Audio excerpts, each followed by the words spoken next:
जय गजानन. नमस्कार मैत्रिणींनो, सासूबाई सुनबाई चॅनलमध्ये आपले सर्वांचे खूप खूप स्वागत आहे. सर्वप्रथम येणाऱ्या जन्माष्टमीच्या सर्वांना खूप खूप शुभेच्छा. आज आपण बनवणार आहे सुंठवडा. हा श्रीकृष्णाला खूप आवडतो.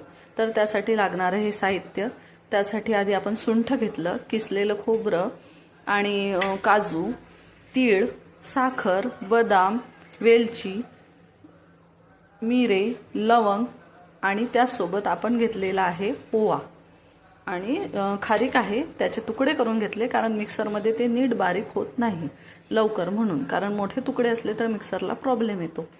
तर ह्या सगळ्या गोष्टी आहे ह्या आम्ही थोड्या थोड्या भाजून घेतलेल्या आहे. थोड्या आचेवर भाजून घ्यायच्या कमी आणि त्यानंतर त्या बारीक करायच्या.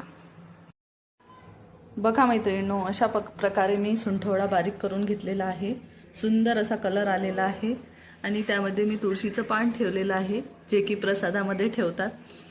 आणि या सुंठवड्यामध्ये आणखी एक गोष्ट तुम्हाला ॲड करायची, सांगायचं राहूनच गेलं, ते म्हणजे गोळंबी. गोळंबी सुद्धा यामध्ये टाकावी. हा सुंठवडा बाळंतिणीला पण चालतो. सुंदर असा आपला सुंठवडा तयार झालेला आहे. माझा सुंठवडा तुम्हाला कसा वाटला, माझ्या चॅनलला सबस्क्राईब, लाईक करून नक्की कळवा. आणि तुम्हाला ॲडव्हान्समध्ये गोकुळ अष्टमीच्या खूप खूप शुभेच्छा. गोपाळ कृष्ण भगवान की जय.